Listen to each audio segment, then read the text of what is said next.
ኢትዮጵያ ኖሮ ይውጣል። እናንተ የተመለመላችሁ ቢዮንድ ዘ ሰለሪ ነው። እናንተ የአየር መንገዳችን ብርሃን ነው፣ ለኢትዮጵያ ብርሃን ነው። ህዳሴ 22 አጠናል።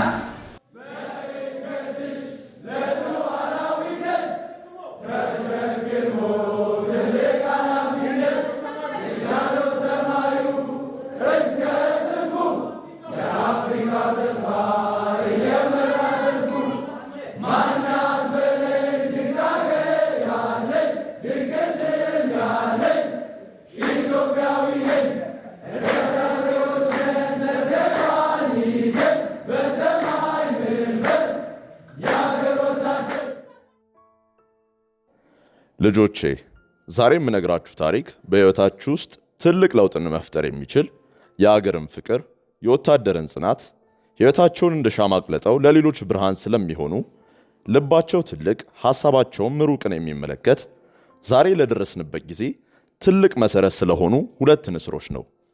አንደኛው የሀገራችንን የአየር ክልል የሚያስከብር ሲሆን ሌላኛው ደግሞ የሀገራችንን ሰንደቅ ዓላማ ይዞ በዓለም የሚበር ነው። እነዚህ ሁለቱ ንስሮች የኢትዮጵያ አየር ኃይልና የኢትዮጵያ አየር መንገድ ናቸው። ታዲያ እነዚህ ሁለቱ ተቋማት ባደረጉት ጥምረት በኢትዮጵያ አየር መንገድ በአብራሪነትና በአውሮፕላን ጥገና የሚሰለጥኑ ሰልጣኞችን አየር ኃይል ለአንድ ወር የሚቆይ የወታደራዊ ባህልና ጨዋነት እንዲሰለጥኑ በተመቻቸው ዕድል ተጠቃሚ ከነበሩት ውስጥ አንዱን የነበርኩ። ትዝ ይለኛል የመጀመሪያ ቀን ከአየር መንገድ በባስ ተጉዘን ወደ አየር ኃይል ለስልጠና መራን። ዕለተ ቀኑ አርብ ነበር። ሁሉም ሰው ከባሱ ከወረደ በኋላ ከአየር ኃይል በር ፊት ለፊት ቆመን በኮሎኔል መኳንንት ቅድመ ገለጻ ከተሰጠን በኋላ ከመግቢያው ጀምሮ የአየር ኃይል ዋና መስሪያ ቤትን እንዲሁም በካራማራው ጦርነት ወቅት ለውጊያ የተሳተፉትን ጀቶች ተመለከትን። የአየር ኃይልን ግቢ ወታደሩ በጥረቱና በጉልበቱ ማሳመሩን ስመለከት እጅጉን ነበር የተደነቅኩት። በአየር ኃይል የሚገኘውን የሙአመር ጋዳፊን ሕንፃንና ኮሎኔል መንግስቱ ኃይለማርያም አየር ኃይልን እንደ አዲስ ለማቋቋም ያስቀመጡትን የመሰረት ድንጋይ ተመለከትን። በመቀጠልም የአየር ኃይል ስታዲየምን ጎበኘን። ስታዲየሙ አሰራር የገረመኝ ነገር ቢኖር የትራኩ ሜዳ የተሰራበት መንገድና ማቴሪያል የጥራት መስፈርቱን ያሟላ ነበር። ይህ ሜዳ ሻምበል ምሩጽ ይፍጠርንና የመሳሰሉ ዕውቅ ሯጮችን ያፈራ ሜዳ ነው። በመቀጠልም የሚያምር የዋና ገንዳ ነበር የቃኘ ነው። እውነቱን ለመናገር የግቢው ውበት አርቆ ሐሳቢ በሆኑ መሪዎች እየተመራ እንደሆነ አፍ አውጥቶ ይናገራል። ከዚያም በሚያምር የሲኒማ አዳራሽ ውስጥ ከገባም በኋላ የአየር ኃይል ዋና አዛዥና የኢትዮጵያ አየር መንገድ ቦርድ ሰብሳቢ ሌተናል ጀነራል ይልማ መርዳሳን አገኘናቸው። አብዛኛው ሰልጣኝ እኔንም ጨምሮ በዚህ ደረጃ ያሉ ታላቅ የሀገር ወታደራዊ አዛዥ ፊት ለፊት በአካል ሲያነጋግሩን ለመጀመሪያ ጊዜ ነበር። ዳሴ 2024 ብለው የስም መጠሪያ እንዳወጡልንና ምን ያህል አገራችንን በስነ ምግባር ማገልገል እንደምንችል ነገሩን። የተለያዩ የአየር ኃይል አመራሮችም በሰዓቱ ተገኝተው ነበር።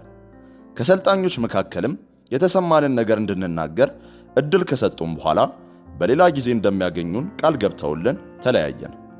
ከዚያም በባስ ተሳፍረን ወደ አየር ኃይል ማሰልጠኛ መራን። የአየር ኃይል ግቢና የማሰልጠኛው ልዩነት የሰማይና የምድር ያህል ነው ማለት ይቻላል። ባሱ የአስፋልት መንገድ ትቶ ወደ ገረጋንቲ በሚያስገባው ሲታጠፍ በአጠቃላይ የአካባቢው ገጽታ ይቀየራል። ሁሉም ሰው ወደ ገጠር መንደር እየገባን ነበር የመሰለው። ያው የስልጠናው ቦታ ምቾት የማይሰጥ አካባቢ ነው። ይህ እንዲሆን የተደረገው ደግሞ በምክንያት ነው። ማለትም ሁሉም ሰው ወታደር በሚያስቸግር ሁኔታ ውስጥ እንደሚያልፍና እኛም ችግርን የመቋቋም አቅማችንን ለማሳደግ ሆን ተብሎ የተደረገ ነገር ነበር። ማሰልጠኛው ከደረስም በኋላ ሁሉም ሰው በሻምበልና በመቶ ተከፋፍሎ መኝታውን ተረከበ። ማታ ላይ ስልኮቻችን በአሰልጣኞቻችን ተሰብስቦ ተወሰደ። የመጀመሪያው ፈተና የጀመረበት ቀን ነበር ማለት ይቻላል፣ ያለ ስልክ መኖርን መላመድ። በነጋታው ሁሉም ሰው ፀጉሩን ተላጨ። ፀጉር ለመቆረጥ ለአንድ ሰው በአማካይ ከ30 ደቂቃ በላይ የሚወስድ የነበረው 3 ሰዓት ባልሞላ ጊዜ ውስጥ 238 ሰልጣኝ መላጣነትን በፍጥነት ተጎናጸፈ። ይህ ሂደት ቀድመው ፀጉራቸውን ለተመለጡ ሰልጣኞች ደስታን ሲፈጥር፣ ስለ ፀጉር ለሚጨነቁ ሰልጣኞች ሐዘንን በመጠኑም ቢሆን ፈጥሯል። ነገር ግን ይህ የተደረገው ሁሉም ሰው አንድ አይነት ማንነትን እንዲላበስና አንድ አይነት አስተሳሰብ እንዲኖረው ስለሆነ ሁሉም መላጨቱን ተቀብሎት ነበር። ፀጉራችንን ከተቆረጥን በኋላ የሥልጠና ቱታ ተቀበልን። የሚቀጥለው ቀን እሁድ ነበር። ሁሉም ሰው የእረፍት ቀናችን ነው ብሎ ያሰበ ቢሆንም በውትድርና ዓለም እረፍት ብሎ ነገር የለም። የጫማ ቤት ካዘጋጀን በኋላ ከስክስ ጫማ የተቀበልንበት ቀን ነበር። ሁሉም ሰልጣኝ ለከስክስ ጫማ አዲስ ስለነበር የክር አስተሳሰሩና ቱታ አለባበሱን ከአሰልጣኞቻችን ነበር የተማርነው። አብዛኛው የኢትዮጵያ ሰራተኛ ከባድ ቀን ነው ብሎ በሚጠራው የሥራ የመጀመሪያ ቀን ላይ 11 ሰዓት በፊሽካ ከእንቅልፋችን ተቀሰቀስን። ሁሉም ሰልጣኝ ያለመደው ነገር ስለነበር በወከባ ከመኝታ ክፍሎቹ ተሯርጠን ነበር የወጣ ነው። አልጋ ለማንጠፍና ልብሳችንን በአግባቡ ለመልበስ ጊዜ አላገኘንም ነበር። የሁሉም ጫማና ካልሲ አንድ ቦታ ላይ ስለሚቀመጥ የራስን ጫማና ካልሲ መለየት ከባድ ነው። ሁለተኛው ፊሽካ ሲነፋ ከእንቅልፋችን በቅጡ እንኳን ሳንነቃ የማሟሟቂያ ስፖርት ከሰራን በኋላ ሞራል እያወጣን የመጀመሪያ የጠዋት ሩጫችንን ሮጥን። ይህ የሩጫ ጊዜ ከእሮብ ከቅዳሜና ከእሁድ ውጪ ሁል ጊዜም በስልጠናችን ወቅት የምንከውነው ተግባር ነበር።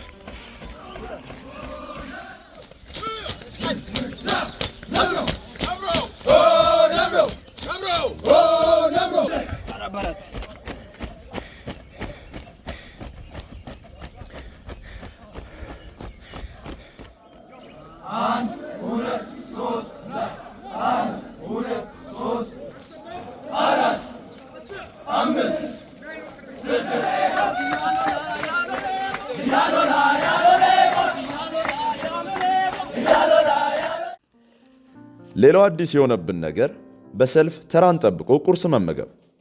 አብዛኛው አመጋገብ ስርዓት ከዩኒቨርሲቲ ጋር ተመሳሳይ ቢሆንም በአንጻራዊነት የአመጋገብን ስርዓት መጠበቅና በየተራ ለጓዶች የመስተንግዶ አገልግሎት መስጠት የግድ ነው። ከቁርስ በኋላ ወታደራዊ ሰልፍና የሰው ኃይል መጠንን ሜዳ ላይ ተሰልፈን ለአሰልጣኞቻችን ማሳወቅ እንዲሁም የሻለቃ የሻምበልና የመቶ አደረጃጀትን ከተለማመድን በኋላ መማሪያ ክፍል እንገባ ነበር። የተማርናቸው የትምህርት አይነቶች ባህልና ጨዋነት፣ የሕግ ትምህርት፣ የጤና ትምህርት፣ የሳይኮሎጂና የአካል ብቃት ናቸው።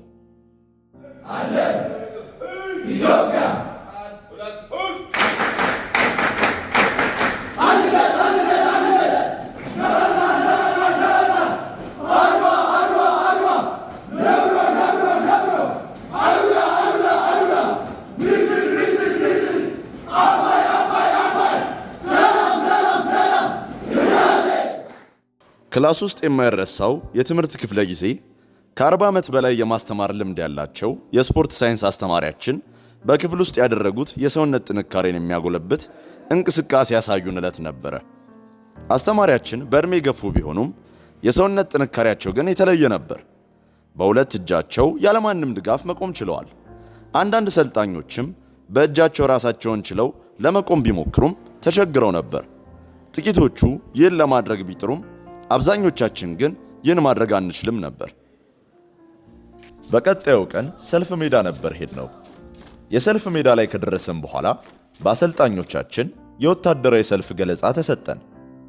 ከሁሉም አሰልጣኞች ግን የአሰልጣኝ 10 አለቃ አብዲሳ ይለያል። እሱ አዳዲስ ሰልፍ ባሳየን ቁጥር በድጋሜ አልገባንም እያልን እንዲያሳየን ሐሳብ እናቀርብ ነበር። እውነቱን ለመናገር የአሰልጣኞቻችንን ሰልፍ ደግሜ ደጋግሜ በመለከት አይሰለቸኝም። ሁሉም ሰልጣኝ ገለጻውን ካየ በኋላ ወደ ሰልፍ ልምምድ አመራን። ሰልፍ ላይ የመጀመሪያ ቀን ስለሆነ ግራ ነበር የተጋባ ነው። የአሰልጣኞቻችንን የሰልፍ አካሄድ ቀድመን ስላየን ይሁን አላቅም በጣም ከባድ ነበር የሆነብን። እንዲሁ እንደተወዛገብን ከሰልፍ ተመለስን። ከዚያ በፊት ያላጫወትኳችሁ ነገር ቢኖር ስለ ሴቶቹ ሞራል ነው። ሴት ጓዲቶች ክላስ ውስጥ ሞራል ሲያወጡ እጅግ ነው የሚያስደንቁት። ስልጠናው የወንዶች ብቻ ሳይሆን የሴቶችንም ማንነት ነበር የቀየረው።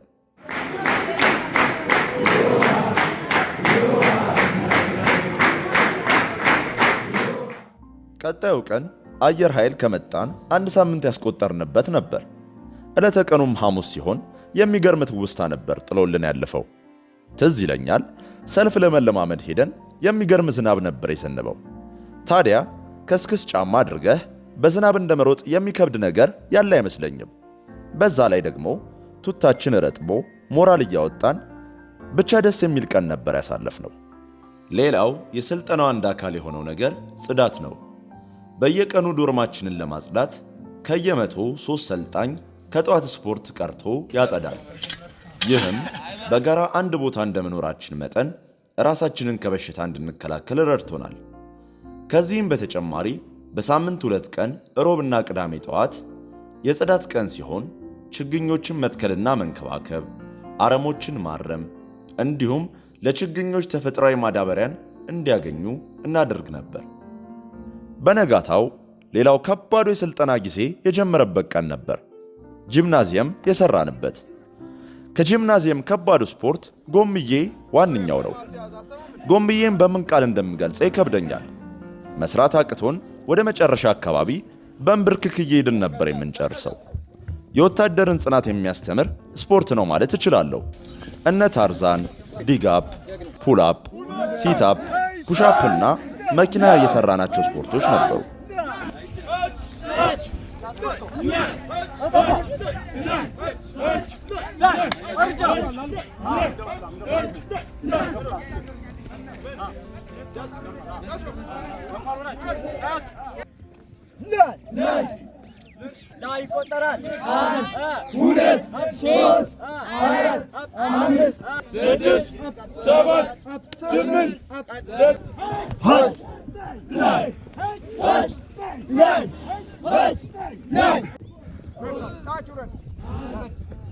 በቀጣይ ቀን ማታ የታድሶ ምሽት ነበር ያሳለፍነው። ከስልጠና የሚያስደስተው ነገር አንዱ ታድሶ ነው። የተለያዩ ጨዋታዎችን ከአሰልጣኞቻችን ጋር በመሆን ተጫወትን። ከመብላትና ከመጠጣት በላይ እርስ በእርሳችን የሚኖረን ወንድማማችነት እጅግ የሚያስደስት ነበር።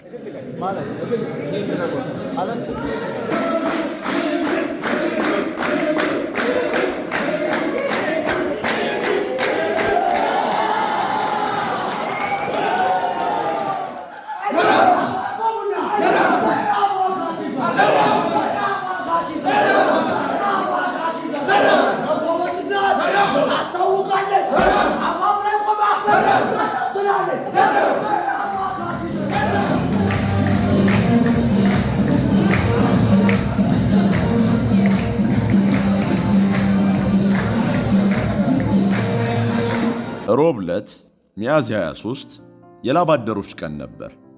በዛን ቀን የችግኝ ተከላ ስነ ስርዓት በማሰልጠኛው ዋና አዛዥ ሌተናል ኮሎኔል ባንጃው ገልቻ አማካኝነት ተጀምሮ ከሌሎች አሰልጣኞቻችን ጋር በመሆን ስነ ስርዓቱ በሰልጣኞችም ተሳትፎ ግቢውን በማሳመር ዕለተ ቀኑ ተገባደደ።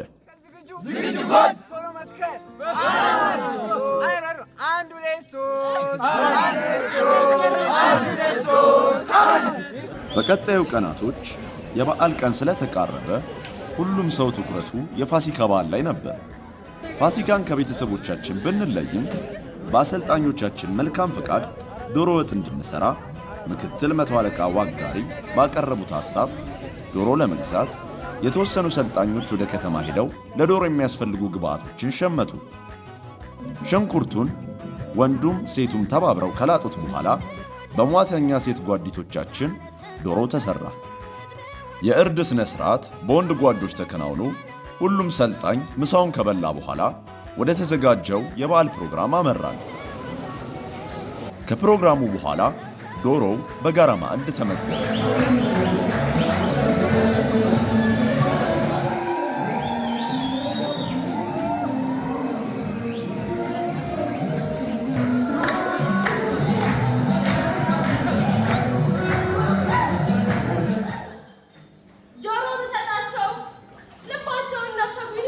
መቼም ቢሆን እንደኔ ሕይወታችሁን፣ ደማችሁን፣ ነፍሳችሁን አሳልፋችሁ አሰጡ። አመሻሽ ላይ በካምፕፋየር ፕሮግራም ከአሰልጣኞቻችን ጋር አንድ ላይ ሆነን አሪፍ ጊዜ አሳለፍን።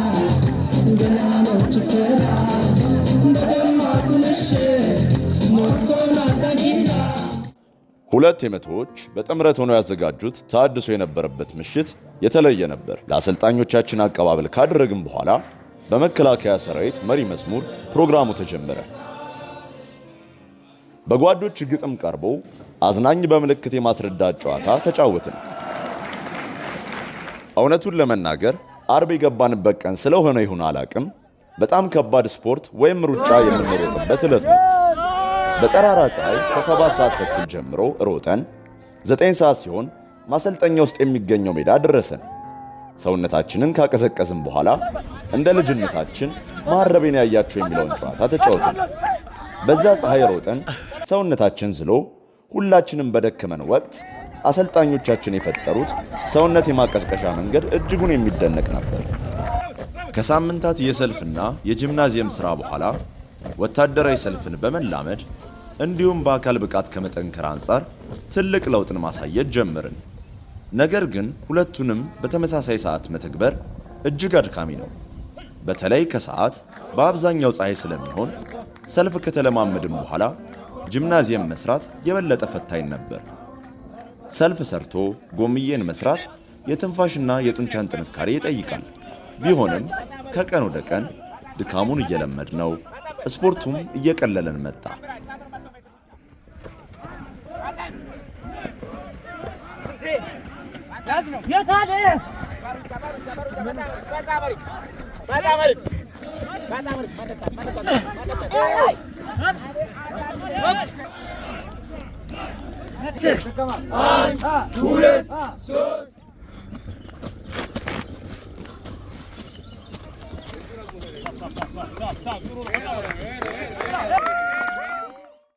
ታዲያ ወታደራዊ ስልጠና እንዲህ በቀላሉ የሚያልቅ ነገር አይደለም። በሌላ ቀን አዲስ የመሰናክል ገለጻ ተሰጠን። 13 አይነት መሰናክሎች ሲኖሩ ከነሱም ውስጥ የሚከብዱት ፈንጅ ወረዳ፣ የፈረሰ ህንፃ፣ ምሽግ፣ የታረደ መሬትና ሌሎችም ይገኙበታል። እነዚህ መሰናክሎች የሰውነትን ቅልጥፍና፣ ትንፋሽና ጥንካሬን ይጠይቃሉ። ታዲያ ለሳምንታት የሰራነው የጠዋት ስፖርትና የጂምናዚየም የአካል ብቃት ማጎልበቻዎች መሰናክሉን ለመስራት እጅግ በጣም ረድተውን ነበር። ነገር ግን ሁሉም ሰልጣኝ እነዚህን ነገሮች ሞራልና ወኔ ባይኖረው አሰልጣኞች በሚፈልጉት መልክ በትክክል መስራቱን እጠራጠራለሁ።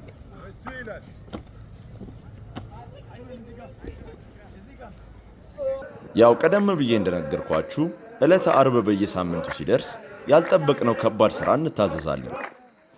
በዚህኛውም አርብ ሞራል እያወጣን ሰልፍ ሜዳ ከደረስን በኋላ ሁሉም ሰልጣኝ የሰልፍ ልምምድ እንሰራለን ብሎ ያሰበ ቢሆንም አስተዳደራዊ ጉዞ እንደምናደርግ ተነገረን። ጉዞን በሁለት ሰልፍ ተከፍለን በመንገዱ ግራና ቀኝ ሆነን ጀመርን። በጉዟችንም ምንም አይነት ወሬ ማውራት አይፈቀድልንም ነበር። መንገዱ ዳገት፣ ቁልቁለት፣ ኮረኮንች እንዲሁም አስፋልት መንገድና ቁጥቋጦ ያለበት ሲሆን ጉዞው ከማሰልጠኛ ቦታችን ጀምሮ ከ20 ኪሎ ሜትር በላይ ነበር። አስቡት፣ ከአዳማ ሞጆ ደርሶ መልስ ሊሆን ትንሽ የቀረው ማለት ነው። ምንም እንኳን ጉዞ አስቸጋሪና ረጅም ቢሆንም ለሁሉም አሰልጣኝ ባስገረመ መልኩ እያንዳንዱ ሰልጣኝ በውጣ ወረዱ ሳይበገር ወደ ማሰልጠኛ ካምፑ ተመለሰ።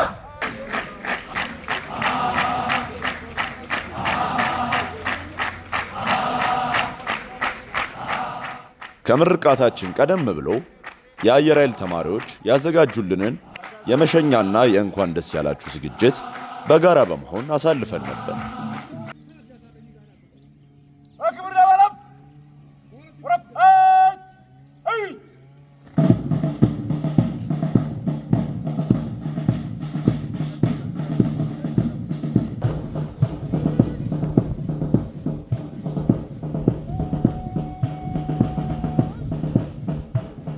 በስተመጨረሻም የምረቃ ጊዜያችን ስለተቃረበ ለምርቃት የሚቀርብ ሰልፍ ለቀናቶች ሰለጠን።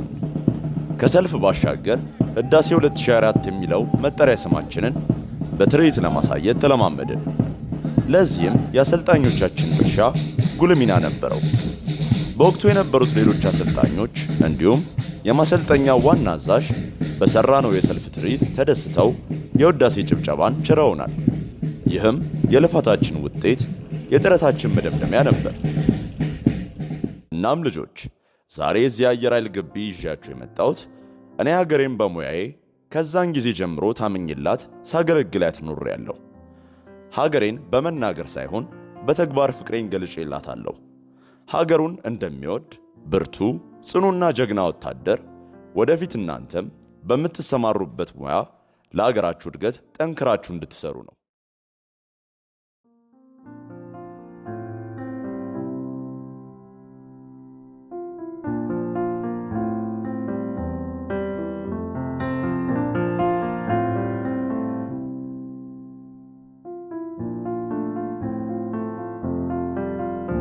ሌተናል ኮሎኔል ባንጃው ገልቻ እባላለሁ።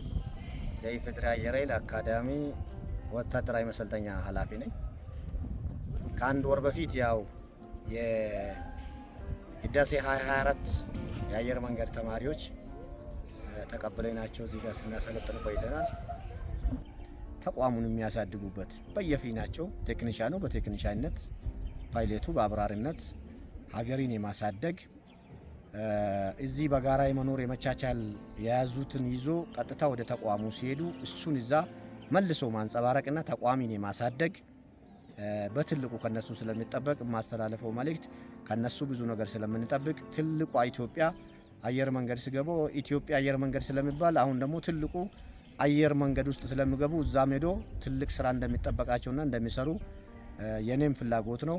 እነሱንም በጥሩ ሁኔታ በጥሩ ስነ ምግባር በጥሩ ዲሲፕሊን ትምህርታቸውን ጨርሶ ተመርቆ ለሀገር ሲሰሩ ለሀገር ሲለፉ ለሀገር ሲፈጉ የምናይበት እድልና ጊዜ ሩቅ አይሆንም። ይሄንን መልእክት ለነሱ ማስተላለፍ እፈልጋለሁ።